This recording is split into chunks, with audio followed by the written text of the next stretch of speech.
Show us your love and support by clicking on the subscribe button and bell icon so that you don't miss any of our future videos and updates.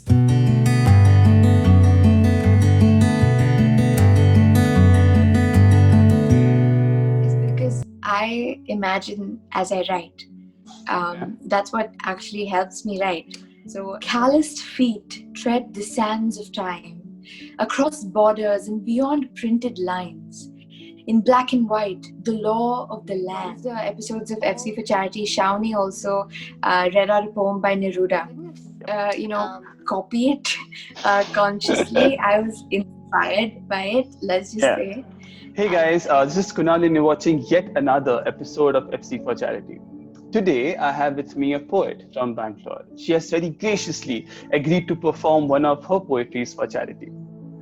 A small thank you note to HCNF here, with whom we have collaborated. Thank you so much, HCNF, for allowing us to help you raise funds for COVID relief. All the funds that we have raised till now have been used to support 25 families affected by COVID. So a really big thank you to HCNF and to everybody who has been part of this campaign and who has helped us raise the funds. But our journey doesn't end here. We are here for a longer run and we are here to support many more families who are affected by COVID. And just so that we can collect more and more funds, today we have with us Varna from Bangalore, who has, as I said, very graciously agreed to perform a poetry for charity. So let's welcome Varna. Hi Varna. Hello, Kunal. Hi, everyone. How are you doing? I am fine today. How are you? Doing great. Thank you so much, first of all, for being a part of FC for Charity. It means a lot because if in any small way we can, help the people or the families affected by COVID, then it's just brilliant. So thank you so much for being a part of it. I'm so glad that you're doing this. And firstly, I'd like to congratulate you for, we've been able to help 25 families. And it may seem like a small number, but I'm sure it's made a difference in their lives. So congratulations on that. And I'm so glad to be a part of this. Exactly. It might look like a really small number to us, as you rightly said, but we have brought a smile on their face or we have shown them a ray of hope. And that's all that matters right now in this gloomy atmosphere of COVID. But yeah, I would really urge and request all the people who are watching this video, you might be friends and family of Varna's or mine, or just viewers who are watching this video, to please step ahead and help us raise funds for COVID relief. We have started a campaign called as FC for Charity, and we have collaborated with an NGO called as HCNF for helping us support families on the floor who are affected by COVID with medical kits and food supplies and stuff like that. So please do donate, even a small amount. Just go ahead and donate. You can donate a 500 rupee or 1,000 rupee or 300, whatever you can. Amount doesn't matter. And if you would like to donate, head to the description section of this video. You will see a payment link there. Click on it and do your bit.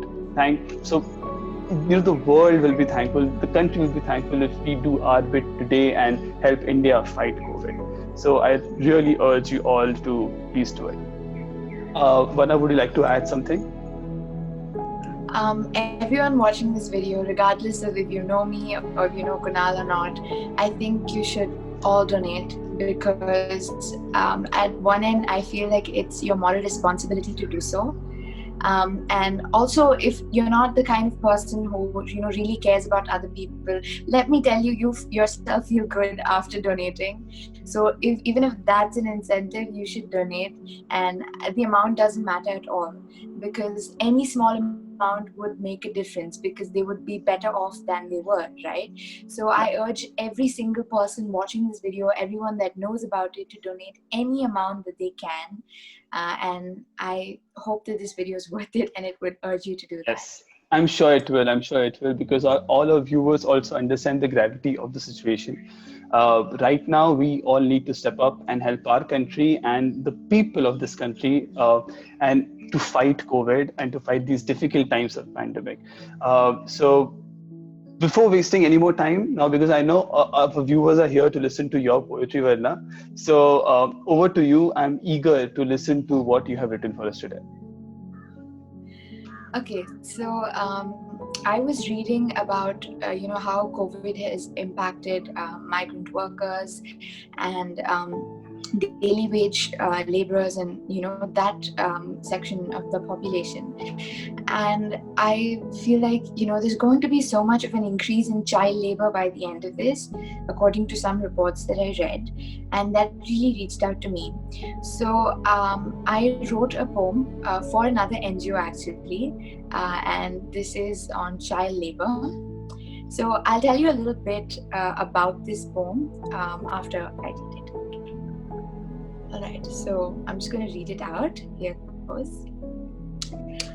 Calloused feet tread the sands of time, across borders and beyond printed lines, in black and white, the law of the land, all the way to glass factories and mines.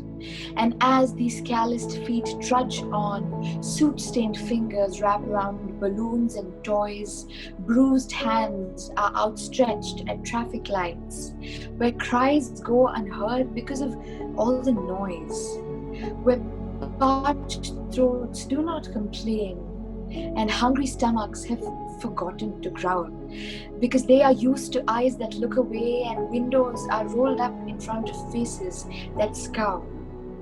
And as these callous feet slog on, carrying nameless bodies with aimless eyes, hearts as fragile as the glass their hands make, robbed of their childhood, exploited and chastised, the bliss of innocence silently slips to the ground, stripped off of their flesh as their clothes are some nights.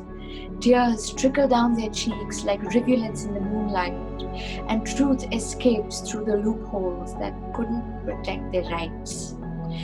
And when these calloused feet stop walking and must be lowered into the grave or be lit up in flames, will we then care to turn around and ask, where were they going and what were their names?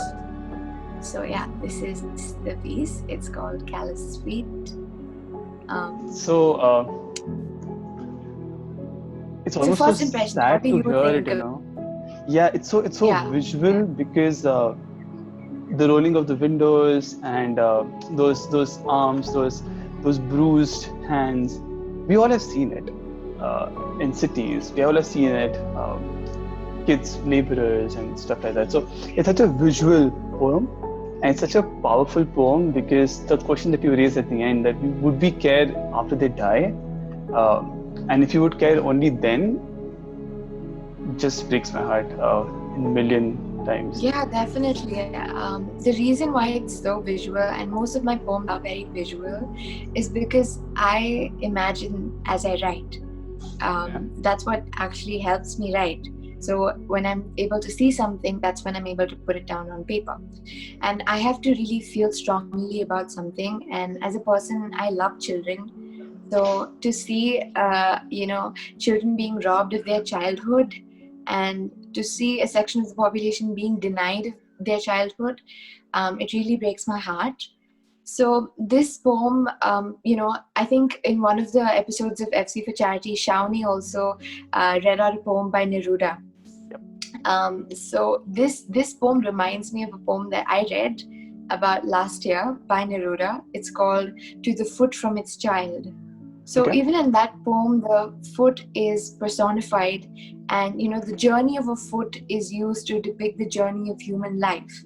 So while I didn't, copy it consciously, I was inspired by it, let's just say. And that is the theme that has gone into this poem. It's a beautiful piece. Yeah, I think children as a community are so vulnerable, more than anyone else, because as adults you do have some amount of control over what you could do with your life. You have a say. But as children you don't. You just follow the instructions, and if you're given wrong instructions, you would at the end follow those, which makes them at a vulnerable state. But that's why I said it's so visual and it's so painful to hear. And you rightly said, I did think about this, that as a result of COVID and pandemic, yes, child labor might spike or might just increase a lot. because now every laboring family who used to send their kids maybe to school, if like Exactly. I know there are very few who do that right now, but even those few are going to be forced to pull the children out of the school and put them on ground and make them work and earn money. And it's just very heartbreaking. Yeah.